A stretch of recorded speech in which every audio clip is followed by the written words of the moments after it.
Yeah, we're live. Wonderful. Okay, so we're live again for the last time. Welcome everybody to the closing session. Ahlan wa sahlan feekum. I cannot believe how quickly these last 2 days have gone, and how many incredible discussions we've managed to have in that time.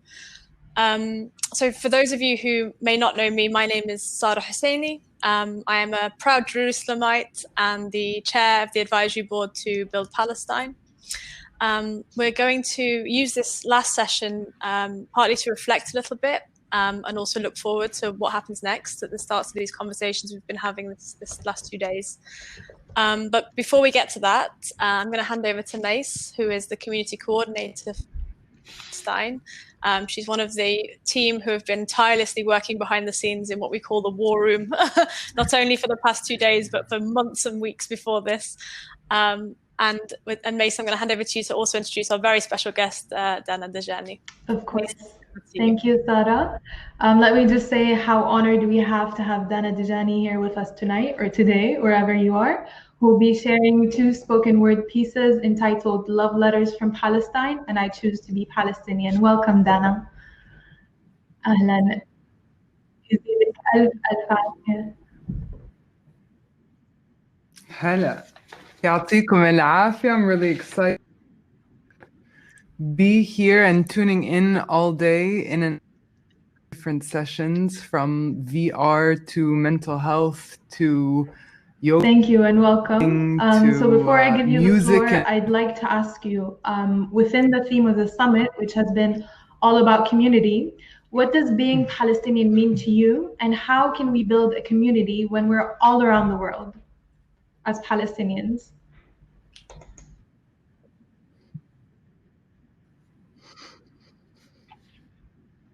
I think it's important that our community building be centered around, because our culture is the remnant of, it's what's passed down to us from our ancestors.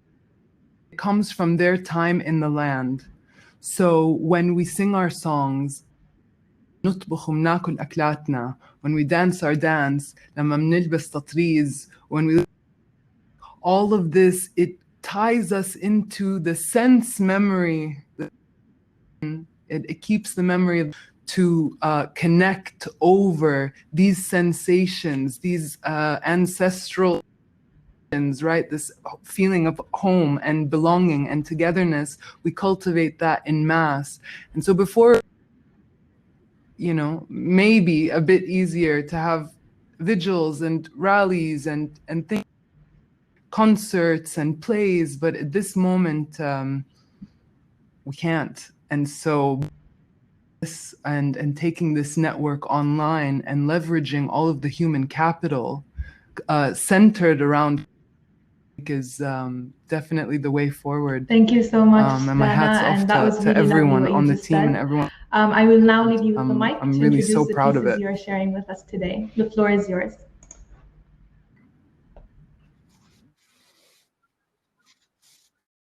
For the first poem I'd like to share is called Palestine, and I won't introduce it too much beyond the fact that it's of spoken word and theater. So I wanted to tell the story of Palestine through the character a Hajj who had far more insight than I personal experiences. And then if you want to ask me any questions about the piece, or if anyone would like about the piece, feel free and I'll answer them.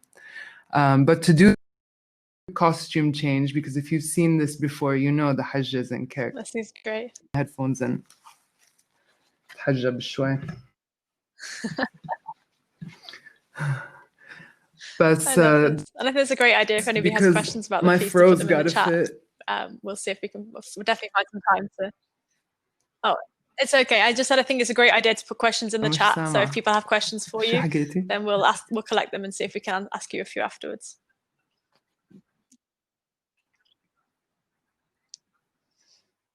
Perfect. Okay.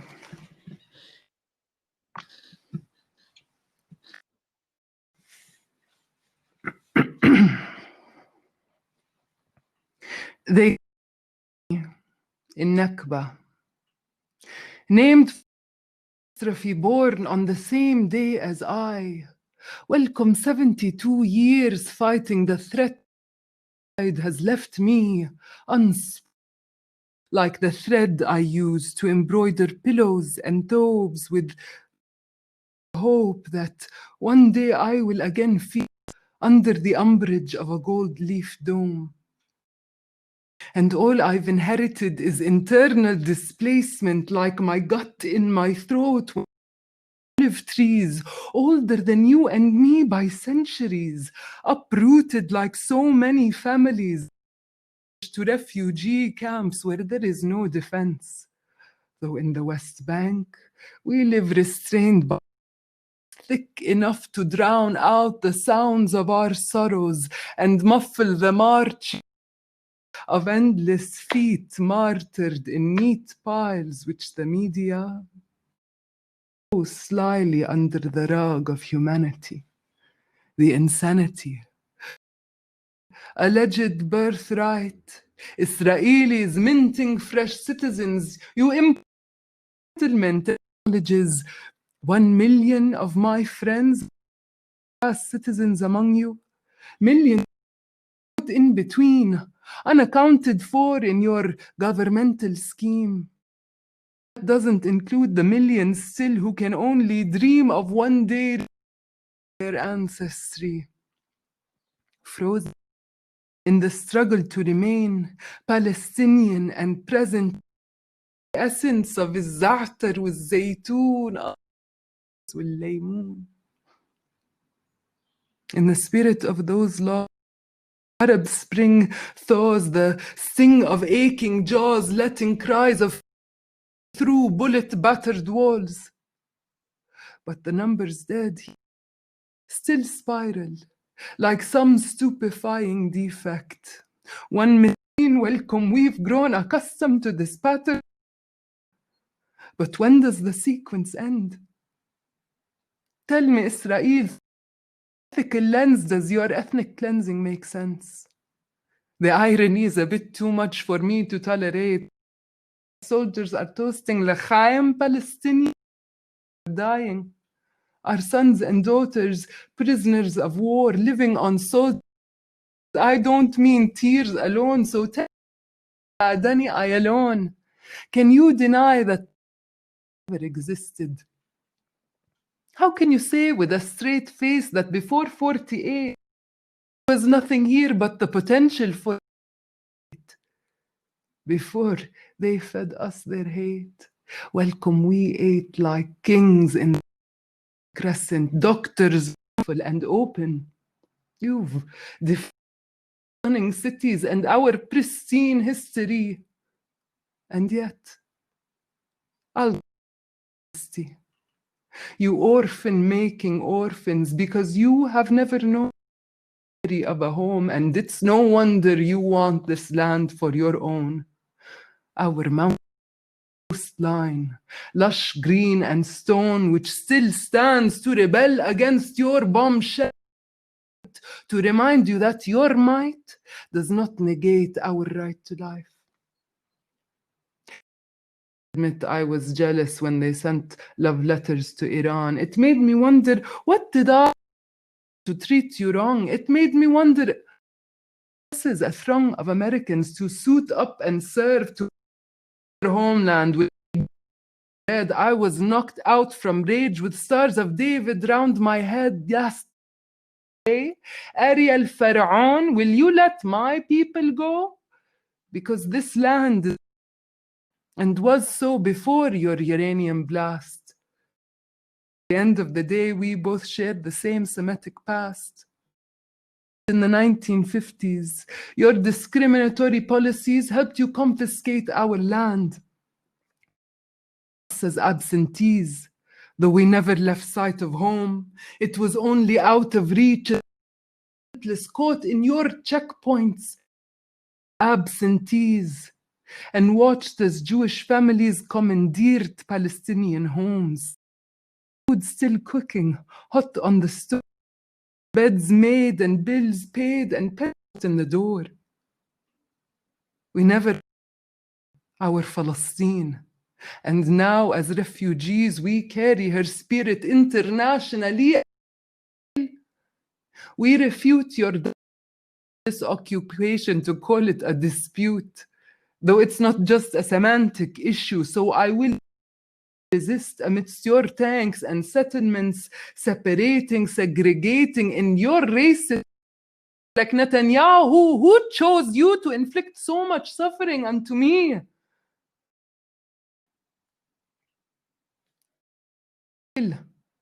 I dream of peace, which is no substitute for justice. Israel with your barbed wire hugs, and Israel with love, and Israel with your Israel, I am waiting for your passion, for you to discover your love of Palestinian Bedouins and Bashas, for this cannot be contained, which is why love doesn't die when bodies don't, which is why love is all that's left. Though my heart has hardened like the bit of an olive. Don't you see, Israel?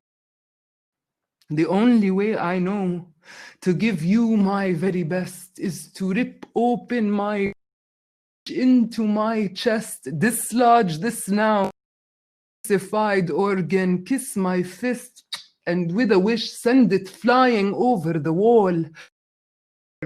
Settlements which haven't settled anything at all. I don't resent you. We'd never move. I did, my life is over. I just want a better future for my kids. It was never meant for anything more than to knock some sense into you. Why? We are one human race. There are no walls from space, and if you see my face, the daughter of a catastrophe, perhaps it may inspire in you some humanity. Israel, all I do is give you time. You get in line. I will keep throwing these love letters from Palestine. Wow, Dana, if there was a clapping feature on this platform, I'm sure everyone would be clapping and snapping their hands off. That was beautiful and haunting, and I'm sure everyone here felt that to their very core. So thank you so much for that beautiful performance. Before we move on to your next piece, I would like to ask you the thing we've been asking all of our attendees and speakers, moderators, facilitators, everyone. What is your radical vision for Palestine? How do you radically imagine Palestine?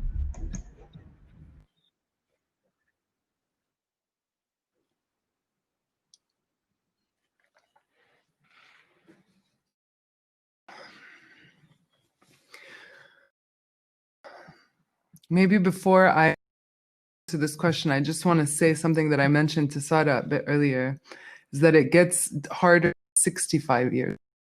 It's her age is right at the beginning, and every year she gets older and older.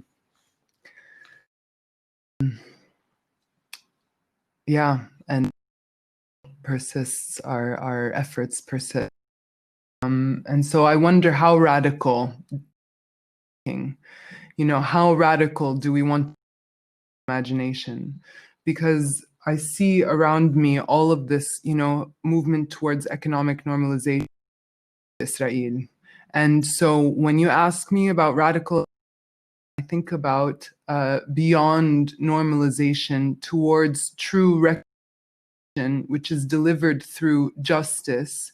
And this has to encompass healing the hurts and righting the wrongs and a right of return. And I think that these are really lead us into renaissance for the whole region and starting and seeded in Palestine. My imagination is that we will continue to raise our voices to be humanity and recognition as delivered through instruments of justice that have been tried and reparations, right of return, equal Perfectly said. representation. I could not have put that in better words, Dana. Palestine. I'd like to leave you the mic to present your next piece. Thank you.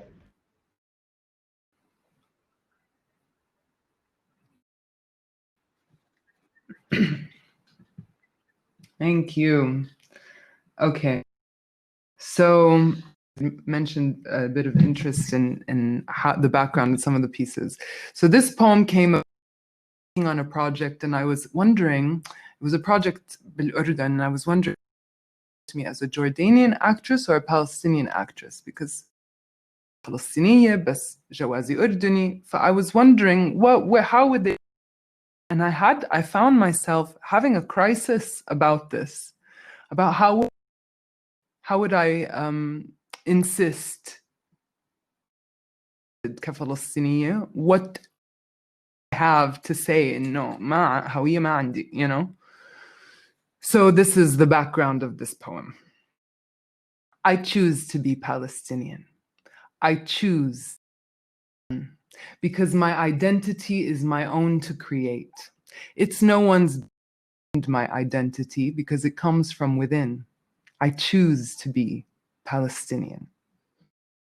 Box to check, a club to join, or lifestyle demographic, trust me, I choose to be Palestinian. Nothing to do with my ancestry. I choose to be Palestinian because I believe in justice and humanity, in perseverance, in resilience. Say it. Palestinian. I believe that I believe that all beings are Messiah. Every land is holy, that all people are chosen. No burning bush had to tell me, though I do write while I'm smoking, to be Palestinian. And I believe that we are not broken hair, even after living through our heart in Neksa, صبر وشتي. من الضفة لغزة أنا فلسطين. I choose to be Palestinian, even though they don't play fair. They don't play. Don't they? I choose Palestinian. I choose with or without a nationality, because my identity is my own to create. So I choose not to be the victim. It's the fate you perpetuate. I choose to be Palestinian and step into a new way. Of Jerusalem aren't dug up as prime real estate to witness the horns of Judgment Day, tour mass religious holiday, a photo to take, unholy, while tourists are shepherded through check waiting for a savior. So let it start in Palestine. Triggering? Very well. Call it something else then. Won't change the fact that I choose to be Palestinian and give up to this pain and this love and this willingness to change and a desire to grow. I choose and find a common meeting place. We inhabit it. Say it. We are. Thank you so much, Dana, for joining us. Thank you so much for having so beautiful. It's incredible, Dana. Thank you. And when you get off this onto the main stage, you'll see all of the comments that have been coming up, and people are just, yeah, you really touched. Sorry for the disturbance from Risha, but she was in attendance with us. So much. I'll catch you on the other side. Bye, ma salama. Bye, bye. Mace, I was not prepared for this. Me neither, well, I knew obviously Dana was amazing, but to have to follow her now is wow. Yeah. I mean, I think it's just been an absolutely mind-blowing couple of days, and I think having Dana there to sort of sum that up in a way is incredible. It seems like a really long time since we started planning this summit, and there have been so many big changes in the world. We're all sitting here in the midst of a global pandemic, which has starkly highlighted the systemic inequalities all around the world. but at the same time, it's also re-energizing struggles for justice and freedom in many, many places. And as you know, with the summit, as you all know, sitting there, we had to move from an in-person gathering to a virtual online gathering. But actually what we've realized is it's given us the opportunity to really include so many more Palestinians from inside Palestine across our community, from outside of the diaspora, friends. And so there's something about it that really feels like this has come at the right moment. And I don't know, I'm sure you feel the same way. I do. And I think as well, this feeling's only really been confirmed by the frank and challenging conversations we've had for the last 2 days, the energy of the speakers, the videos of the change makers, the exhibition booths, all of you who have been attending, sharing questions and your own suggestions and radical imaginations. The energy in the chat, I was going back through the chat for the last 2 days, the energy on every panel has been incredible, and people getting involved and engaged online. And I think it just speaks to the fact that this has really resonated, this theme, this topic, all of these conversations are really resonating with people. And I think that's really cool. So I think just before we talk about the next steps and how to make the most of this moment and this energy that I feel like we've created all together, we need to talk a little bit about the team, right? And the organization that's behind all of this. That's convened the summit. So I'd love to hear from you a little bit about Build Palestine now and Build Palestine's work, how it's been contributing to social innovation on the ground, building community, and yeah, the kind of impact that you've had over the last few years. Of course. Thank you, Sara. And to be honest, the past 4 years have been truly extraordinary for Build Palestine. Mind you, I've only been here for 2, but I feel like I've been here for the entire journey. And I feel like I've known every story and every person along the way. I feel like I know Ibtisam and the community center and Al Jahalin, Shirabi and Sumbula organization, even though I've never been able to cross the checkpoint to Jerusalem and meet them or see the organization. I know Majd in Gaza, where my family is from and where I haven't been since I technically cannot remember.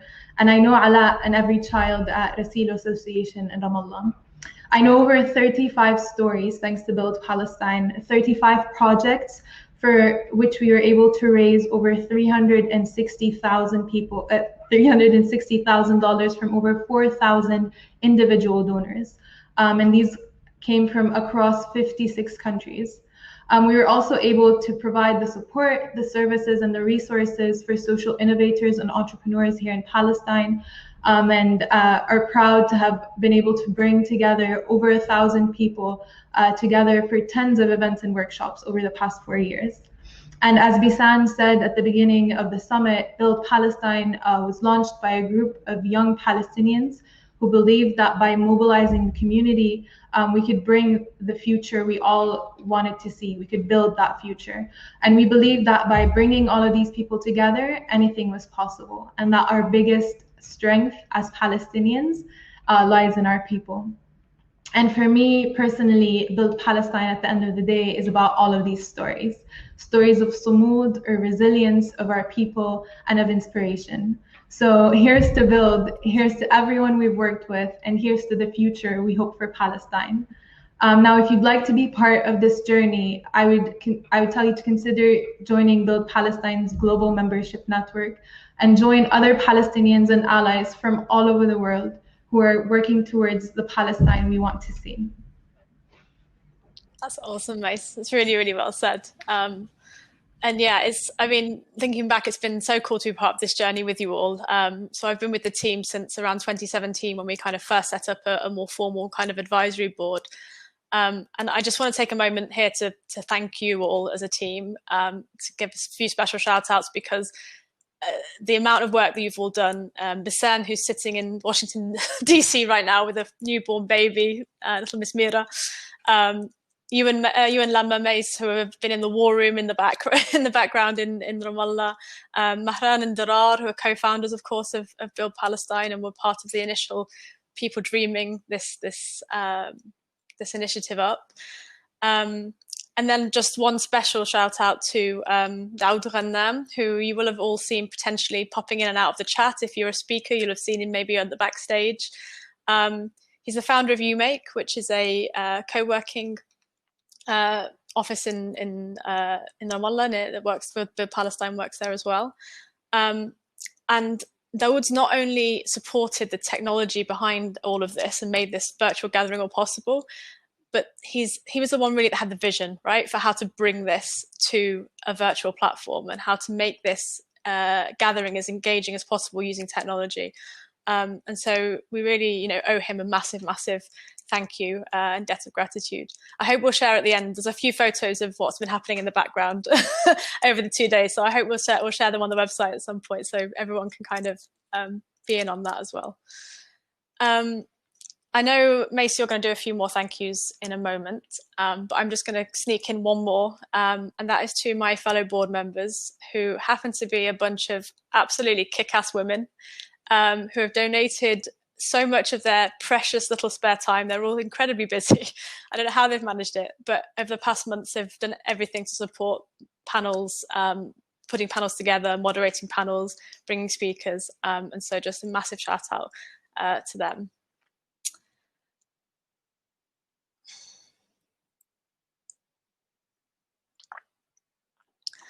So now the question is, how do we go forward from here?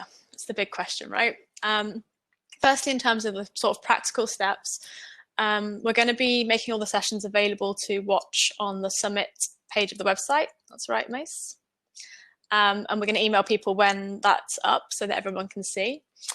We're also going to put up all of the I Imagines we've been collecting. So people who have been the panelists and speakers on social media, in the chats. There have been some incredible imaginations. And so we're going to put them all in one place so that we can go back and be inspired by them, right, on this kind of long road ahead.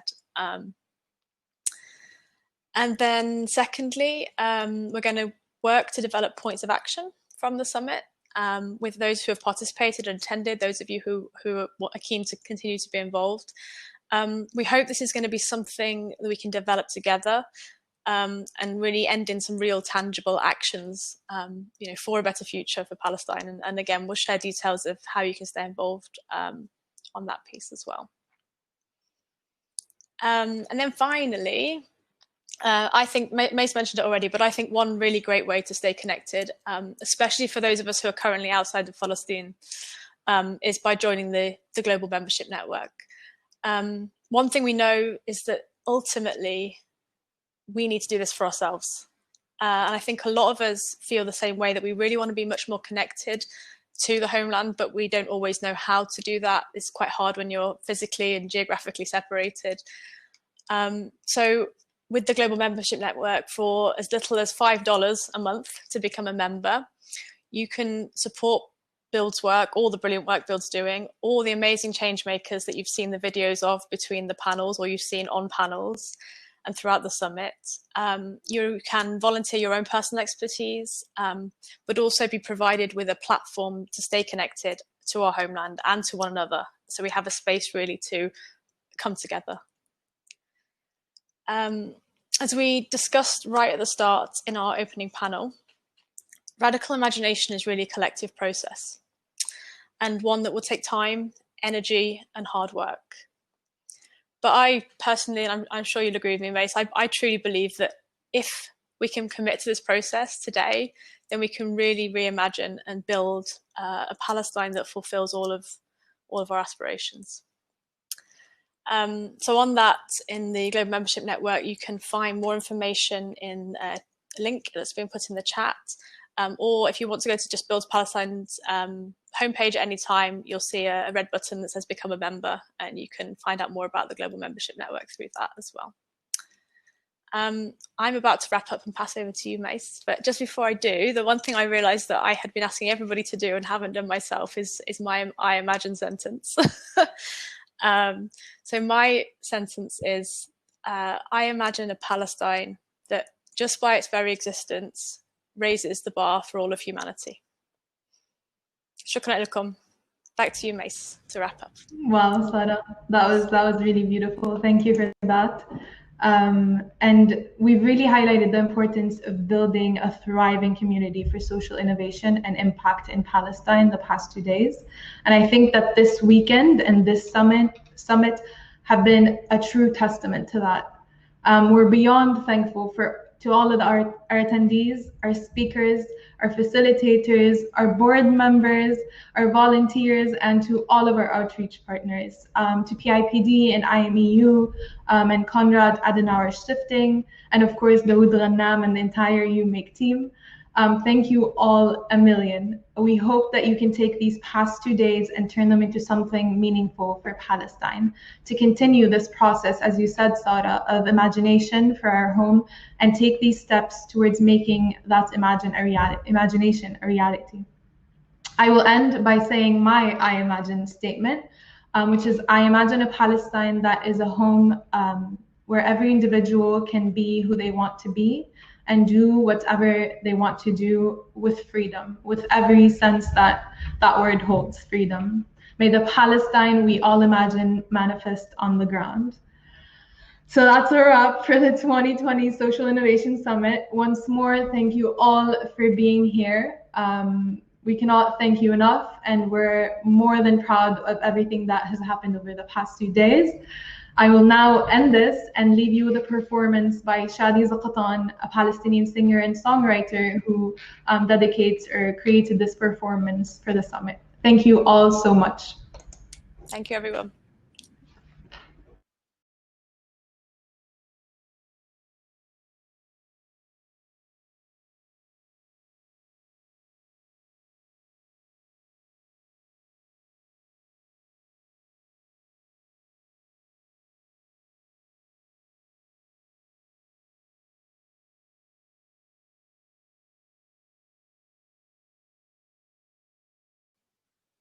Are we ending with a little technicality?